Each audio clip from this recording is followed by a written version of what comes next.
Tonight I hosted a private dinner at the Overlook. Even writing that sentence sends something warm and electric through me. Because there was a time when I could barely hold this world steady in language, let alone in architecture. And now there are evenings like this. Evenings where lanterns are lit along the ascending path before dusk, where quiet electric carts carry chefs and florists and musicians up the hidden service road, where world builders, founders, artists, operators, dreamers, and leaders from every corner of the globe arrive dressed in velvet, silk, sharp tailoring, improbable courage, and the particular kind of exhaustion that only belongs to people who have built too much for too long and still refuse to stop believing in beauty. I invited only a few, not because I could not fill the seats, because I have learned that some conversations deserve fewer bodies and more soul. The guest list was exquisite. Not in the obvious sense, though, yes. There were names that would have made magazines sweat and publicists lose bladder control. But that is never the part I care about most. I care about texture. I care about whether a person has actually touched creation with their bare hands, whether they have lost sleep over integrity, whether success has made them larger or merely louder, whether they still know how to be astonished, whether they have built anything without betraying the thing that made them want to build it in the first place. Those are the people I wanted at the table. So they came. A filmmaker whose work made whole rooms remember grief without collapsing under it. A founder who built a billion-dollar company and somehow kept her gaze human. An architect who designs spaces that regulate people before they ever understand why they can suddenly breathe there. A toy maker, a theme park engineer, a poet with terrifying emotional accuracy, a restaurateur who turned operational precision into hospitality so tender it borders on ministry. A game designer who understands that play is not the opposite of seriousness, only of deadness. A leadership scholar with hands like a carpenter and the laugh of a delighted thunderstorm. Two people who are known publicly for one thing and privately for something much more important. The worlds they keep alive in secret. My kind of people. The Overlook had been transformed, though not too much, never too much. That is one of the disciplines I have learned since becoming the steward of large beauty, a thing that can be elevated without being smothered. The mountain already knows how to be a mountain. The lanterns already know how to be holy. The night rarely needs embellishment. So we kept the table long and simple. Dark wood, soft linen, gold flatware that caught the lantern light and gave it back gently. Low arrangements of moonflowers, pale roses, drifting jasmine, wild herbs, tiny lit glass orbs hidden between the stems. Place cards written by hand in gold ink. No overhead glare, no aggressive branding, no sterile luxury, only atmosphere, only reverence, only enough theatrically to remind people they had crossed a threshold. From the table you could see nearly the entire park below, Marshmallow Land glowing in its soft, impossible colors, the silver curve of the river, the lantern groves, the subtle hum of Unknowingville, the crystalline ache of the frozen islands in the distance, the great interactive coaster threading throughout every realm like a lit light thought moving between dimensions. The hidden doors, the floating bee drones drifting home at dusk, the glitter gates below still receiving the last of the evening guests before night mode began. It looked like less of an enterprise and more like a conviction made visible, which in truth is what it has always been. I arrived just before everyone else because I wanted a moment alone with the table. I walked its full length with my fingertips grazing the chair backs and looked at each place setting as if I were blessing a procession. There are moments in this life that still split me cleanly between timelines. Standing there in the high evening light with the world below me and that impossible table waiting to be filled was one of them. I remembered every year I had to build without witnesses. Every conversation where the vision sounded too strange to survive translation. Every prototype that almost worked. Every screenshot. Every note. Every private act of devotion. Every time I kept going before there was evidence, except for the evidence living in my own body. And then I looked at the table again and thought, almost laughing, well, this escalated beautifully. Guests began arriving at a golden hour. I greeted each one at the threshold myself. No assistants doing the intimate work for me. No standing back to receive people like a public figure pretending hospitality is a transferable act. No, I wanted their first experience of the evening to be contact. A hand, an embrace, a gaze that said, "You are here on purpose." That matters. People feel it instantly when they are being hosted versus processed. One of the first guests stood at the edge of the stone overlook and just whispered, "My God." I smiled and told her yes, that is generally the correct first response. Another laughed out loud when she saw the lantern strung down the ascent path and said the whole place felt like if discernment became a kingdom. I nearly gave her my seat at the head of the table on the spot. By the time we sat down, the sky had turned the sort of violet that makes every surface look touched by thought. The first course arrived on pale ceramic, the color of cloud light, something delicate and impossible.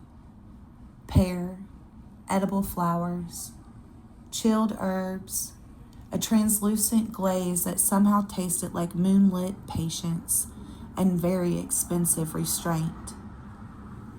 I have become unbearable about food now, not snobbish, just properly devoted. If people are going to gather at the edge of the world I built, they will eat like meaning matters. The conversation began softly, as all conversations do. Not one opened with their resume. No one performed their relevance. No one announced a thesis and battered the air with it. They looked. They noticed. They softened. They let the setting do what good settings do. Remove the need for false scale. That is another thing I know now. Most ego is architectural. People inflated in rooms that do not know how to hold them. So I asked the first question while the candles were still steady and everyone was only half arrived. I asked, what part of your world did you have to protect in private before the public learned how to receive it? That did it. You could feel the whole table change. Shoulders lowered, voices deepened. Truth entered without fanfare. One by one, they answered. A founder admitted she had hidden her tenderness for years because the market only knew how to price aggression. An architect said he had spent a decade designing for nervous systems while pretending he was only optimizing flow. The filmmaker confessed that wonder had nearly been edited out of her work by people who considered irony more sophisticated than awe. The restaurateur said he built consistency first because he knew chaos humiliates both workers and guests. The scholars said most leadership models fail because they are embarrassed by embodiment. The game designer said play was the only language that ever let people tell the truth without first defending themselves. I sat there, listening, with the whole park glowing below us and the table filling with language I would once have killed to overhear. Not because famous people were saying profound things, but because people who had built real things were finally speaking with armor. Without armor. That is the dinner party I always wanted. Not status. Contact. By the second course, the air had changed entirely. There was laughter now. Real laughter. Not networking laughter. Not polished room temperature laughter. The kind that makes elegant people forget themselves attractively. Someone toasted to the survival of worlds that should have been flattened by market logic and were not. I drank to that. Someone else asked how I had scaled a story world without gutting its soul for efficiency. I answered honestly. I told them, I built slower than many people advised.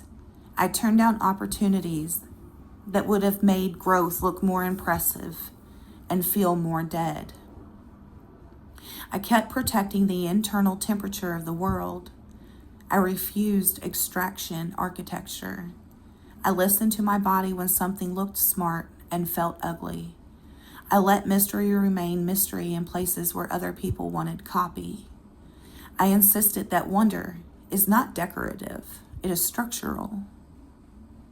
The whole table went silent at that. A good silence. Not disagreement, recognition. Then the toy maker smiled at me in that way people do when they have just realized I am not eccentric by accident, and said, so you built $1 billion enterprise by refusing to let ugliness masquerade as strategy.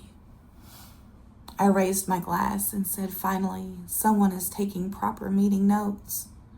By dessert, the park below us had shifted fully into night mode. Lanterns everywhere.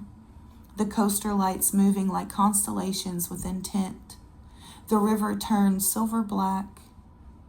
The portal arches glowing at long intervals through the dark. Tiny music drifting up from somewhere near the central threshold. A low mist collecting at the edges of the lower paths. It was obscene, frankly. Obscene in the way beauty can be when it exceeds every reasonable requirement and continues anyway.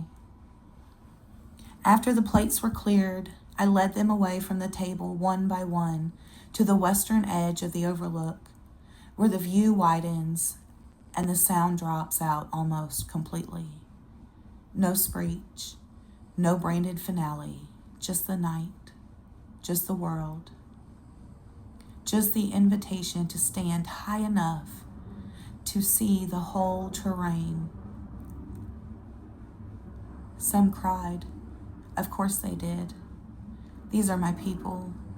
They have money and influence and impossible calendars and beautifully weaponized competence.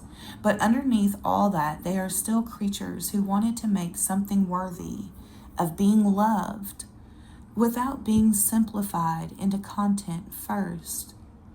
The undernight understood that. So did I.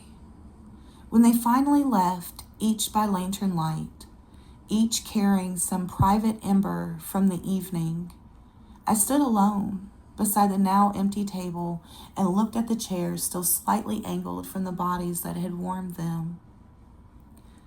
I touched the back of my own chair. and felt an ache so full of gratitude that it almost became pain. This, too, had once been unspeakable, not because it was impossible, because it was sacred enough to require privacy until it had enough bones to stand.